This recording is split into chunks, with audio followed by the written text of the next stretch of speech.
problem that I'm seeing nowadays with science is everything is becoming a bit too mechanized, and in this mechanization, in this slavery in front of the mind, people are placing far more importance on logicality, on something making sense rather than on life itself. The way most scientists, or well, some scientists would go, science as well, is that if we have them to analyze a certain tree or a certain plant, if they are to analyze a tree, they'll look at the tree. They will tell you what height it is. They will analyze the type of the leaves, the color. They will take into account most likely the period of the year. And well, if it's a new tree type, most likely cut one or two down to see how they age, the rings that represent the tree's life and the years that have passed. And all these details, scientifically, they are important. What they do is classification. Unfortunately, classification means separation. But from a scientific standpoint, it is something that theoretically helps one learn more about other points, other beings.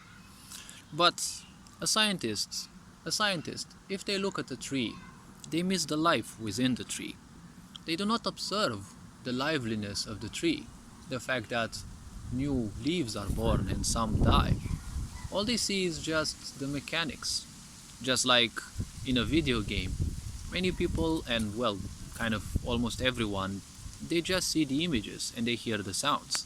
No one imagines about the code, because ultimately that code is what technically is the life of the game, or any program that you're using. When you go to a doctor and you tell them something hurts, few doctors actually would take into account what problems there would be. But protocols tell them, one must do this, one must do that. Certain types of diagnostics have to be taken into account. The problem in a way is medicine has advanced so much, there is so much classification that it simply induces confusion. And I'm sure confusion exists even in medics themselves. Let alone in, people who aren't practitioners, they are just, there because they happen to be the patients. When it comes to them, unfortunately, especially the pharmaceutical part, kind of sees you as one and the same. Because to a scientist, if you show them a tree, it's basically a certain genus, it's certain species, subspecies. If you show them other trees, they're most likely one and the same because they're the same species. The problem with science is that humans have kind of become one and the same, and that is horribly wrong. Because if some people hate a certain other type of people, this generalization is what I call a psychiatric disease.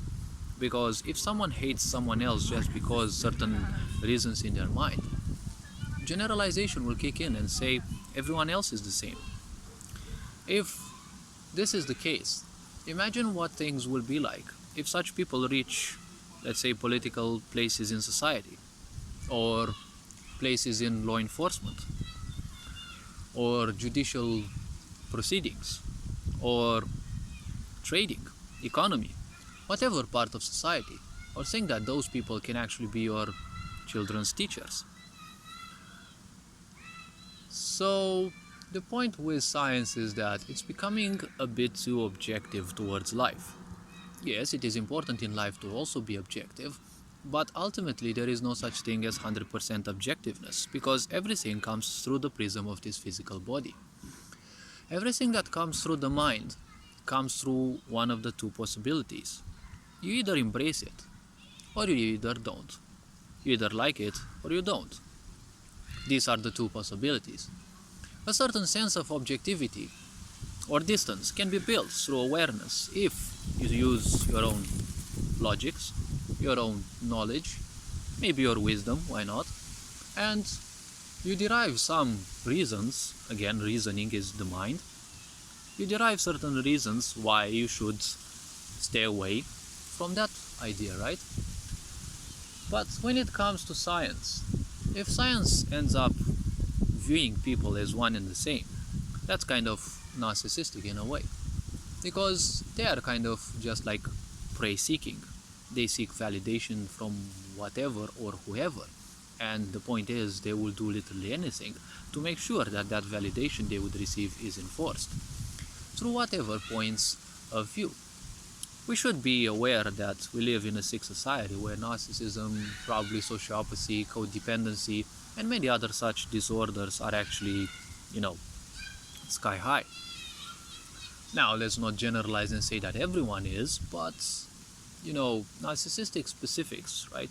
Characteristics or traits, they can be found in most of us because we've all gone through some sort of childhood abuse or other types of abuse at school, betrayal by friends or people we thought important in our lives once, and so on.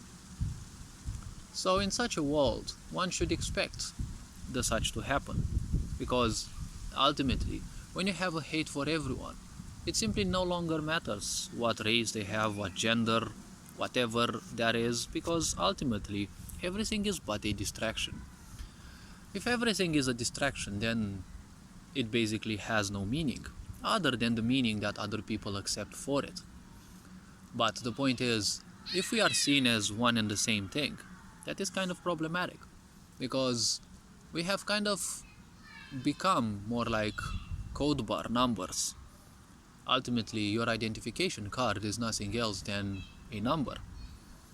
The codes that you have in there are still numbers. So technically, you are nothing else than another variable in this array that society is. For those who do not know programming, array means a collection of elements, a collection of, let's call them, variables. More complex or more simple, it does not matter, it's just a collection of elements. Now, if you talk about certain programming languages, those elements have to be of the same type. And if you look carefully, that's how society also functions. Seek people who are, whatever they are, cause pains in their life, and see how it evolves. Seek people that have the same insecurities, and then rule them by presenting yourself as a god. I see this more or less in certain NGOs, because exploiting people through their insecurities is a very easy way, since you draw them in a place where the people in there have kind of the same concerns, so therefore they feel more open to discuss with other people and share some of their pains, or at least share some experiences. So all this being said, if science is nothing else than kind of a Bible, as I call it at sometimes, the new Bible, right? The new, authoritarian regime. The idea that if you don't believe this, you're a heretic. Well, it kind of goes to show that we kind of don't live in a democracy. And the word democracy is ultimately nothing else than a kind of a mask. Because, let's face it, if it is called democracy, so demoskratia, which would mean power to the people, power of the people, then how come we have bosses, right? How come we have rulers? Because we kind of don't have leaders, right? Rulers and bosses are the narcissistic ones, the ones who simply want to rule and have all the power for themselves. A leader is more crowd-oriented, because they know they don't have any power. Your power comes from those who support you, right? Just like in business it's said, your net worth, right? So your network is your net worth. So therefore, a true leader knows that their power lies in their supporters. But if your supporters are fake and are afraid of the truth, well, it most likely means that you're also afraid of the truth. That means that your whole empire of belief is simply based on a house of cards, and all lies have an expiry date. People should never forget this. Well, all this being said, you are appreciated. Hopefully this video was introspective enough. Take care, and remember to preserve your empathic side. It is much more needed nowadays than ever before. You are appreciated. Take care. Ferenc Jambor signing out.